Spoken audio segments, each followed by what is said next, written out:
हमारे परम पूज्य सदगुरुदेव भगवान पूज्य पाराशर जी महाराज की वहाँ पर दिव्य श्रीमद् भागवत की कथा चल रही है। आज उस कथा का चतुर्थ दिवस है। तो आज चतुर्थ दिवस की कथा में हम लोग वहाँ पर जाएंगे। अभी हम मथुरा पहुँचे हैं। शायद आज की कथा तो हम नहीं सुन पाएंगे, लेकिन कल हम गुरुजी के मुखारविंद से श्रीमद् भागवत की कथा का रसपान करेंगे। और आज बालाजी महाराज, पूज्य धीरेन्द्र शास्त्री जी महाराज और सदगुरुदेव भगवान के दिव्य दर्शन हम लोगों को प्राप्त होंगे। तो आज भगवान की कृपा से, संतों के आशीर्वाद से हम बागेश्वर धाम सरकार के दर्शन के लिए और बालाजी महाराज के दर्शन के लिए जा रहे हैं। यह गुण साधन ते नहीं होई, तुमरी कृपा पावक कोई कोई। तुलसीदास जी कहते हैं कि ये जो साधन, ये जो सौभाग्य है भगवान के दर्शन, दिव्य महापुरुषों के दर्शन, यहाँ साधन से नहीं हो पाते हैं। यहाँ भगवान की कृपा से ही प्राप्त होते हैं। और न जाने कौन से गुण पर दयानिधि रीझे हैं जो आज सदगुरुदेव भगवान के मुझे दर्शन होंगे और बालाजी महाराज के दर्शन होंगे। मेरे को प्रसंग याद आता है कि जब भगवान राम वनवास काल में सुतीक्षण जी के आश्रम में जा रहे थे, तो सुतीक्षण जी की जो स्थिति हो रही थी वही स्थिति आज हमारी भी हो रही है। सुतीक्षण महाराज अगस्त जी के शिष्य हैं। गोस्वामी तुलसीदास जी कहते हैं कि मुनि अगस्त कर शिष्य सुजाना, नाम सुतीक्षण रति भगवाना। सुतीक्षण जी बचपन बाल्यकाल में बड़े चंचल थे। एक बार जब उनकी शिक्षा काल पूरी हुई तो उन्होंने अपने गुरुजी अगस्त जी से कहा कि गुरुदेव, मैं आपको गुरु दक्षिणा देना चाहता हूँ, आप कुछ मेरे से मांगिए।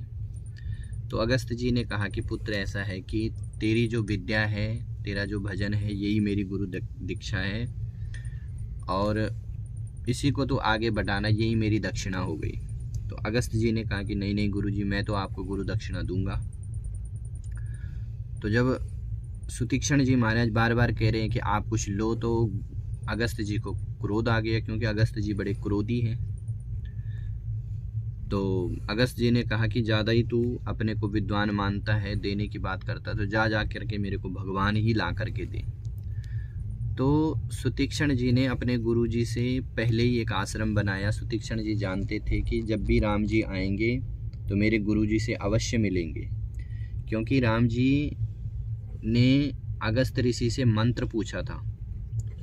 राम जी जब प्रयाग में आए तो प्रयाग में भारद्वाज ऋषि से रास्ता पूछा, और प्रयाग के बाद भगवान राम वाल्मीकि आश्रम में गए, वहाँ पर वाल्मीकि जी से रहने के लिए स्थान पूछा, और फिर वाल्मीकि जी ने स्थान बताया पंचवटी। और उसके बाद जब सीता हरण हो गया तो उसके बाद जो है सुतीक्षण जी के आश्रम में भगवान राम जाते हैं, अगस्त जी के आश्रम में जाते हैं। मार्ग में सुतीक्षण जी का आश्रम पड़ता है। तो सुतीक्षण जी जब मन में सोचते हैं कि आज भगवान के दर्शन होंगे, तो कभी उठ जाते हैं, कभी बैठ जाते हैं, कभी भीतर आते हैं, कभी बाहर आते हैं, और उनकी बड़ी स्थिति विकट हो जाती है। कबहों की पुनि पाछे पछताही, कबहों की नृत्य करे गुण गाई। जब उनको अपने कर्म याद आते हैं तो वो पीछे हट जाते हैं कि क्या भगवान मेरे पर भी कृपा करेंगे।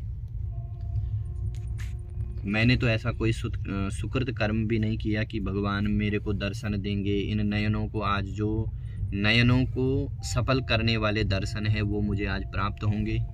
तो जब अपने कर्मों को याद करते तो पीछे हट जाते हैं, लेकिन जब भगवान की कृपा को याद करते हैं तो वो नृत्य करने लग जाते हैं, मानो भगवान की कृपा को बार बार प्रणाम करते हैं। तो ऐसी स्थिति आज हमारी भी हो रही है कि न जाने कौन से गुण पर और न जाने कौन से पूर्व जन्म का सुकृत पुण्य प्राप्त हुआ, जो आज बालाजी महाराज और पूज्य धीरेन्द्र शास्त्री। और जो नयनों का फल है, जो जीवन का आधार है, सद्गुरुदेव भगवान के दर्शन होंगे। मानो आज त्रिवेणी का दर्शन हो जाएगा और यही जीवन का लाभ है, यही संतों की कृपा है, यही जीवन का धन है।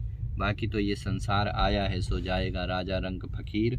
एक दिन सब ने जाना है, चाहे कोई कितना भी बड़ा अमीर हो, कोई कितना भी ज़्यादा गरीब हो। लेकिन संसार में कृपा, गुरु सद्गुरुदेव भगवान के दर्शन अगर ये हो गए तो यही जीवन का लाभ है। बोलिए सद्गुरुदेव भगवान की।